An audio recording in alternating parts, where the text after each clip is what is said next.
অনেক দিন পরে আজকে একটু রোদ দেখা দিল, নাইলে তো কবে থেকে সেই বৃষ্টি বৃষ্টি শুরু হয়ে গেছে। এত বৃষ্টি। আমি একটু দোকানে যাচ্ছিলাম, তো দোকানে যাওয়ার সময় একটু দেখালাম, তাই ওয়েদারটা একটু কিছুটা হলেও রোদ হালকা উঠছে। সারাদিন যে বৃষ্টি বৃষ্টি হয়, তো আজকে এই মুহূর্তে আর নেই বৃষ্টিটা। আবার কখন চলে আসবে কোনো ভরসা নেই।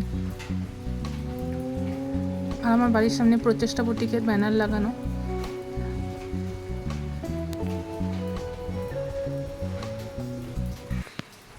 রান্না বান্নার জন্য প্রস্তুতি করি।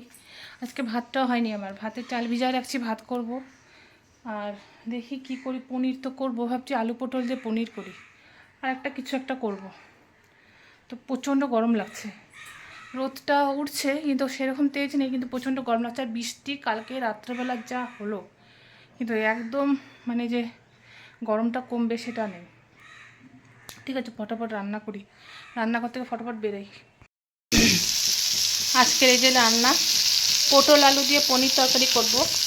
তো পটলটা এখানে ভাজছি, আর এখানে হচ্ছে আলু ভাজা হয়েও গেছে, আর এইদিকে হয়ে গেছে এই যে পনিরও ভাজা হয়ে গেছে।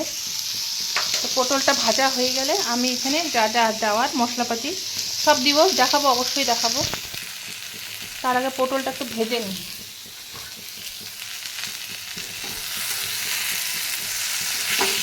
এর মধ্যে একটু টমেটোও দিব আমি, টমেটো কেটে রাখছি।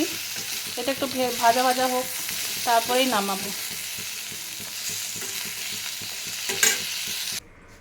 এই যে পটলটা ভেজে উঠিয়ে রাখলাম, আর এখানে একটু দিব তেল, সরষের তেল দিব। এই যে তেল দিয়ে দিচ্ছি, এর মধ্যে তেলটা গরম হয়ে গেছে। এর মধ্যে দেবো এই যে তেজপাতা, আর হচ্ছে এই যে শুকনো লঙ্কা। ঠিক আছে, আর একটু দিব জিরা, যেখান থেকে গোটা জিরা দিব। কিছুর মধ্যে ঢেলে নিই, না বেশি পড়ে যাবে।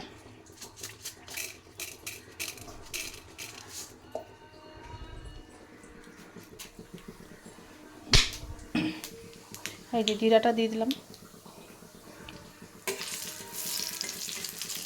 একটু ভাজা ভাজা হলেই এই যে এখানে রাখছি টমেটো কেটে, এই টমেটোগুলো দিয়ে দেবো।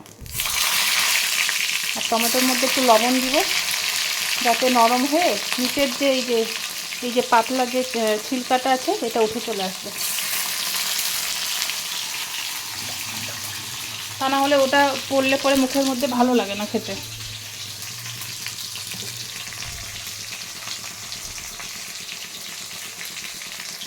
অল্প অল্প করেই দিব।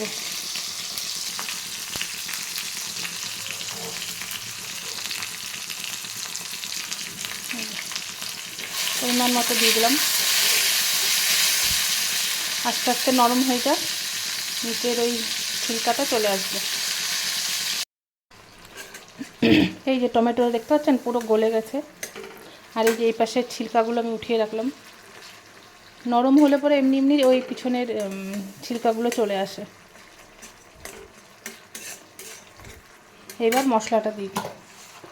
এখানে আছে জিরার গুঁড়ো, ধনে গুঁড়ো, লঙ্কা বাটা, আদা বাটা, কাশ্মীরি লঙ্কার হলুদ, ব্যাস।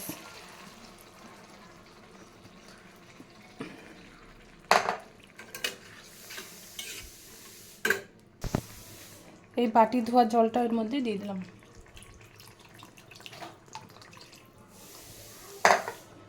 এটা এখন আস্তে আস্তে কষবে, একটু বাড়িয়ে দেবো, ফুটলে পরে আমি কমিয়ে দেবো, তারপরে আস্তে আস্তে কষুক, তারপরে আলু পটলটা আস্তে আস্তে দিব। এই যে তেল উঠেই আসছে মোটামুটি।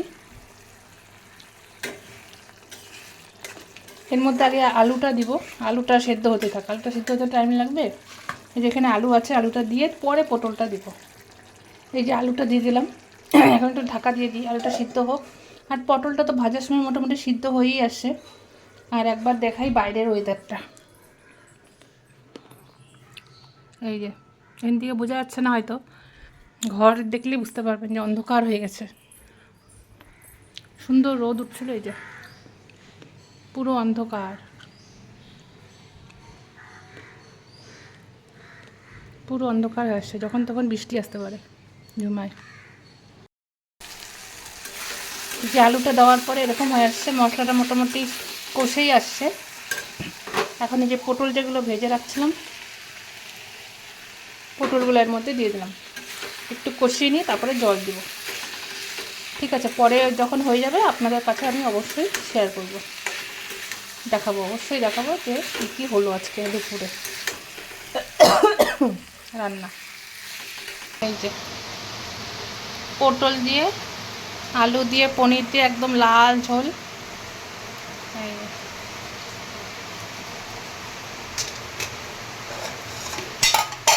আর এটা হচ্ছে ভেন্ডি সরষা দিয়ে, আর এটা পটল ভাজা, একদম তেল উঠে আসছে। আর বাইরেটা দেখে পুরো মুষলধারে বৃষ্টি হচ্ছে, পুরো মুষলধারে বৃষ্টি।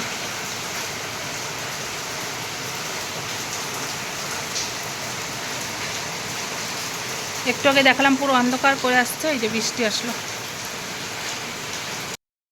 এই যে গুলটুস স্কুল থেকে চলে আসছে, আর এখন বাজে হচ্ছে এই যে 4:35। তো এই যে এসে স্নান টান করে যে খেতে বসছে। খাওয়ার তো দেখাইছিলামই, আর সাথে আমি একটু পাঁপড় ভেজে নিলাম, আমিও খাইনি, তাই একসাথে খাওয়া দাওয়া করি। বাইরেটা পুরো বৃষ্টি হচ্ছে, পুরো মুষলধারায় বৃষ্টি, পুরো মুষলধারায়। আর এখন বাজে 10:40 মতো, মানে এত বৃষ্টি হচ্ছে আমাদের মোড়ের মাথায় জল জমে গেছে, হয়তো হয়তো কি জমেই গেছে, জমেই থাকে, জমে যায় মানে জোরে হলে, কিন্তু একটুখানি আসতে হলে পরে জলটা নেমে যাবে। তো ঠিক আছে, তাহলে ভিডিওটা আজকে এখানেই শেষ করি। ভিডিওটা ভালো লাগলে লাইক কমেন্ট করবেন, এবং ভালো লাগলে সাবস্ক্রাইব করে নিতে পারেন। দেখা হবে অন্য একটি ব্লগে। আজ তাহলে আসি, সবাই ভালো থাকবেন।